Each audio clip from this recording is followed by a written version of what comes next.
राजस्थान कांग्रेस के पूर्व deputy CM Sachin Pilot का आज गुजरात दौरा रहा, जहां पर उन्होंने विधानसभा देगांव गुजरात में एक चुनावी जनसभा को संबोधित किया।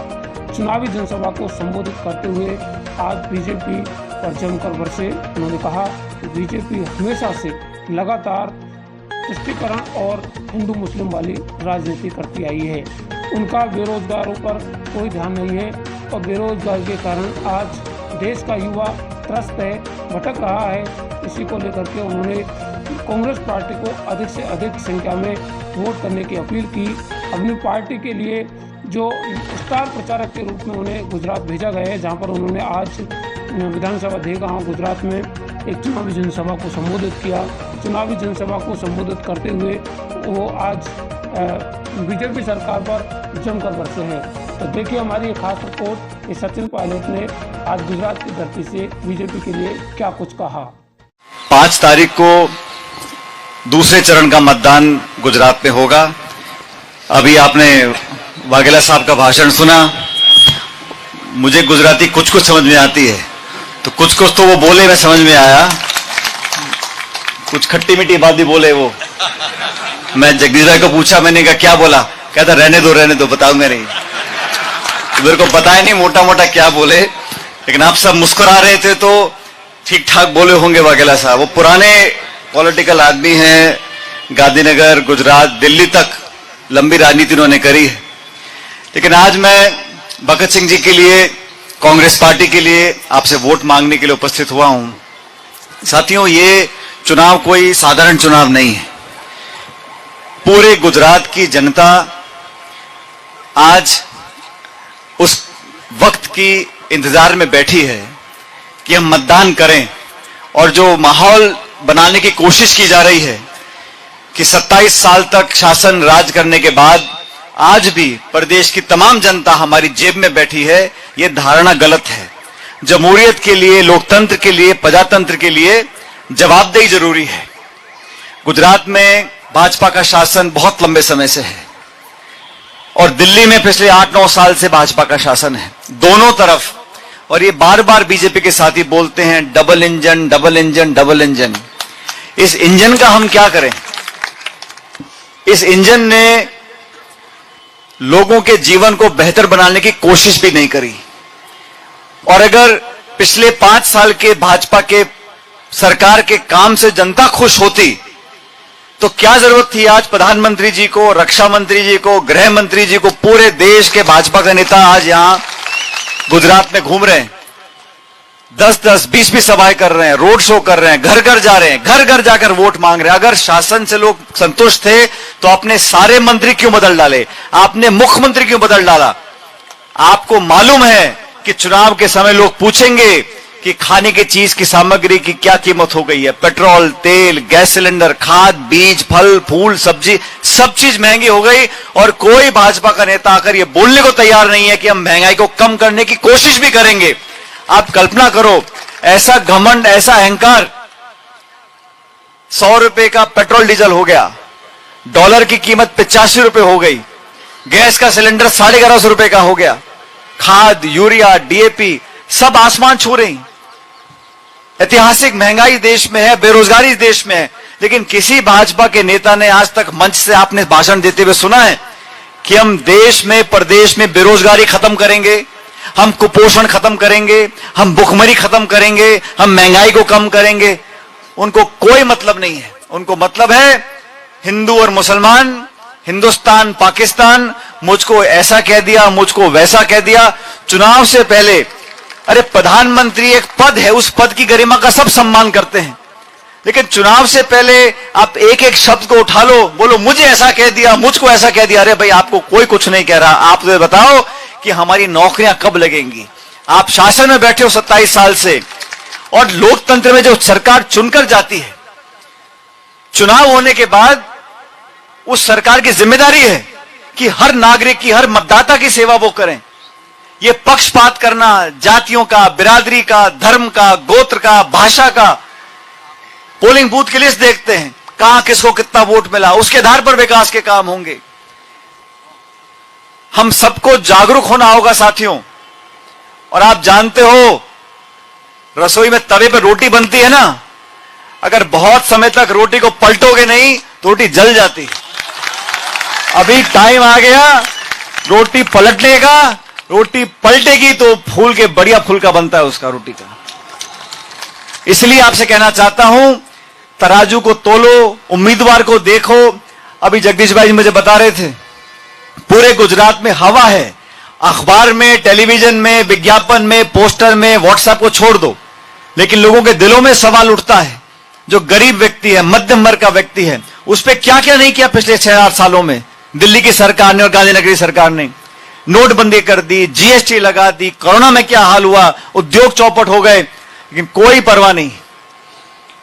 जो सरकार लोगों के दुख दर्द को समझना नहीं चाहती, जो सरकार शासन के डंडे से राज करना चाहती है, जो सरकार लोगों के दिलों को जीतने की कोशिश नहीं करती, जो सरकार सिर्फ अहम और घमंड से शासन करती है, उस सरकार को राज करने का अधिकार नहीं है। मैं ऐसा मानता हूं, कांग्रेस पार्टी बहुत बेहतर चुनाव लड़ रही है। ठाकुर साहब, हमारी पूरी पार्टी के नेता पूरे गुजरात में प्रचार कर रहे हैं, जनता कांग्रेस को पसंद कर रही है, लेकिन आप लोगों को निर्णय करना है। लोकतंत्र में जनता जनार्दन है, आपके हाथ में पूंजी, आपके हाथ का बटन दबेगा तभी शासन पलटेगा। और आप लोगों को सचेत करना चाहता हूं, आप लोगों को अच्छे और बुरे में फर्क करना समझना पड़ेगा। कांग्रेस की सरकार गुजरात में बहुत पहले थी, कांग्रेस की सरकार केंद्र में पहले थी, मैं उस सरकार का हिस्सा था, मनमोहन सिंह जी प्रधानमंत्री थे। हमने कानून बनाए साथियों, शिक्षा का अधिकार दिया, रोजगार का अधिकार दिया, खाद्य सुरक्षा का अधिकार दिया, सूचना का अधिकार दिया। आज गांव में नरेगा चलता है। इस नरेगा को भाजपा के साथियों ने कितना कोसा, नरेगा को बुरा माना, नरेगा को बंद करने की धमकी दी, लेकिन नरेगा से आज जब अकाल पड़ता है, सूखा पड़ता है, बाढ़ आती है, क्षेत्र में गरीबी है, जब लॉकडाउन हो गया था, जब उद्योग बंद हो गए थे, तो ग्रामीण क्षेत्रों में नरेगा के माध्यम से बच्चों का पेट पाला गरीब लोगों ने। 100 दिन का अधिकार रोजगार का कांग्रेस सरकार ने दिया था, और भाजपा की सरकार बनी दिल्ली में, क्या कानून बनाए? जीएसटी कानून बना दिया। अब तो बताते थेपले फाफड़े पे भी लगाए जीएसटी, छाछ पे, दूध पे, दही पे, पनीर पे, खाने की चीज पे। और जब आप बीजेपी विपक्ष में थी तो जीएसटी का विरोध करते थे, जब बीजेपी विपक्ष में थी तो नरेगा का विरोध करते थे, जब बीजेपी विपक्ष में थी तो आधार कार्ड का विरोध करते थे। आज सरकार में आ गए तो जीएसटी भी उनकी देन हो गई, आधार कार्ड भी उनकी देन हो गई, नरेगा का श्रेय लेना चाहते हैं। ये दुगली बात नहीं चलने वाली है। आप स्टैंड नहीं बदल सकते हो। आपको सरकार में शासन करना है तो विनम्रता से करना पड़ेगा, सर झुकाकर। यही लोकतंत्र की खासियत है साथियों। कोई कितना बड़ा नेता बन जाए, कितने बड़े पद पर पहुंच जाए, लेकिन 5 साल के बाद उसको माथा नाक रगड़कर जनता के बीच में वोट मांगना पड़ेगा। और ये हमारे लोकतंत्र की बहुत बड़ी खूबी है, खूबसूरत है कि हम लोग सत्ता में हों, लेकिन 5 साल में रिपोर्ट कार्ड दिखानी पड़ती है। बहुत विकास किया, बहुत विकास किया, मैं बहुत प्रचार देखता हूं। आप जाके गांव में देखो, क्या लाचारी है, भुखमरी है, बीमारी है, गरीबी है, कुपोषण है। आदिवासियों के साथ, दलितों के साथ, गरीब व्यक्तियों के साथ, मध्यम वर्ग के साथ, छोटे दुकानदार के साथ, रेहड़ी पटरी वालों के साथ जो हत्यार और गुनाह लोगों ने किया है, उसका जवाब देने का समय आ गया है। आप सबसे निवेदन करना चाहता हूं, खासकर मेरे नौजवान साथियों से। मुझे पता नहीं वगला साहब क्या बोल रहे थे, मूछ दाढ़ी कुछ बोल रहे थे, क्या बोल रहे थे वो, लेकिन 27 साल में जो बच्चा बच्ची पैदा हुए होंगे, आज वो 26-27 साल के हो गए। उनको मालूम नहीं है कि भाजपा के अलावा शासन कैसे होता है। आप एक मौका देकर देखो, यहां अध्यक्ष जी बैठे, कांग्रेस के साथी बैठे हैं। हम लोगों ने पहले भी शासन यहां पर चलाया है, दिल्ली में भी राज किया है, और कांग्रेस पार्टी 137 साल पुरानी पार्टी है।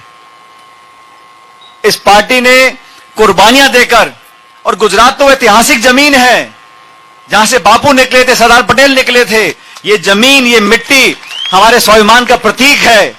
इसके मान सम्मान की रक्षा हमको करनी है। ये किसी एक दल की बापोती नहीं है, ये किसी एक व्यक्ति, एक नेता की जेब की चीज नहीं है, ये पूरे हिंदुस्तान की धरोहर है। और जब हमारे गुजरात पर, हमारे देश के ऊपर कोई निगाह उठाता है तो पूरा मुल्क एक साथ खड़ा होता है, सारे धर्म के लोग एक साथ खड़े होते हैं। आज हमारे फौजी जो सरहद पर खड़े हैं, जो दुश्मन को ललकारते हैं, गोली छाती पर खाते हैं, क्या वो एक बिरादरी के लिए मरने को तैयार होता है?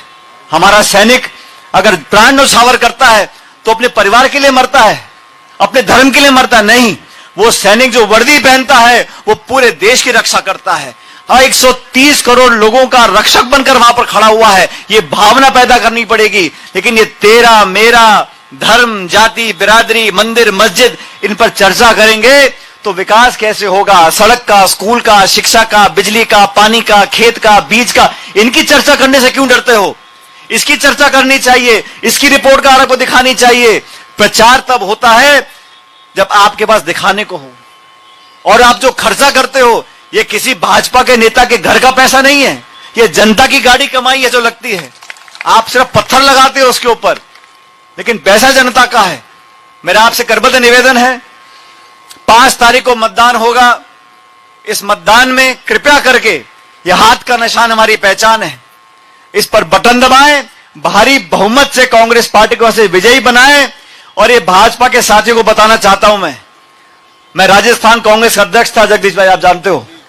2013 में हमारे यहां 200 विधानसभा की सीटें हैं।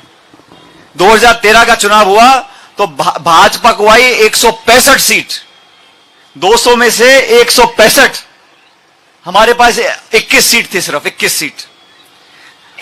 5 साल हम लोगों ने, मैं आपको इसलिए बता रहा हूं अध्यक्ष जी, ये भाजपा के लोग समझते हैं हम बहुत मोटा, बहुत तगड़े हो गए, लेकिन अब असली पहलवान मिलता है तो पटकनी देने में कांग्रेस पीछे नहीं पड़ती है। हमने 5 साल मेहनत करी, वसुंधरा जी मुख्यमंत्री थी, 165 विधायक उनके पास थे, लेकिन हमने एक दिन भी चैन से सोने नहीं दिया उन लोगों को। हमने जवाब मांगा उनसे, किसानों के लिए, नौजवानों के लिए, और 5 साल तक मेहनत कर कर हम लोगों ने शासन कांग्रेस पार्टी का बनाया है। यहां पर भी अध्यक्ष जी के संरक्षण में हम सब लोग इकट्ठा होकर मेहनत करेंगे तो राज करने का मौका हमको मिलेगा, जनता का आशीर्वाद मिलेगा। 8 तारीख को मतगणना होगी। ये झाला साहब, चौहान साहब नौजवान है, इनकी तो आवाज बहुत जोर से है। मैं तो माइक उल्टा करना पड़ा मेरे को। मैंने अध्यक्ष जी को बोला, मैंने कहा भोंपू को उधर करो, ये बहुत तेज बोलते हैं। ये नौजवान व्यक्ति आपकी सेवा के लिए हमेशा हाजिर रहेंगे। और ये जगदीश भाई के भी यहां पर बहुत पुराने संपर्क हैं, आपने बहुत प्यार इनको दिया है। इन दोनों के लिए आप लोगों को बटन दबाना है और 5 तारीख को कांग्रेस पार्टी के लिए मतदान करना है। मेरा निवेदन स्वीकार करो, मैं जयपुर से विशेष रूप से आपसे वोट मांगने के लिए आया हूं। अगर आपको मेरा निवेदन स्वीकार है तो दोनों हाथ खड़े कर मुझे आश्वासन दे दो, पीछे वाले, और मेरे साथ जोरदार नारा देना है, कांग्रेस पार्टी। अरे बाबा आवाज नहीं आई, कांग्रेस पार्टी। आखिरी नारा आवाज आसमान तक जानी चाहिए, ठीक है? बरोबर है? कांग्रेस पार्टी। बहुत बहुत धन्यवाद। राम राम सा। जिंदाबाद।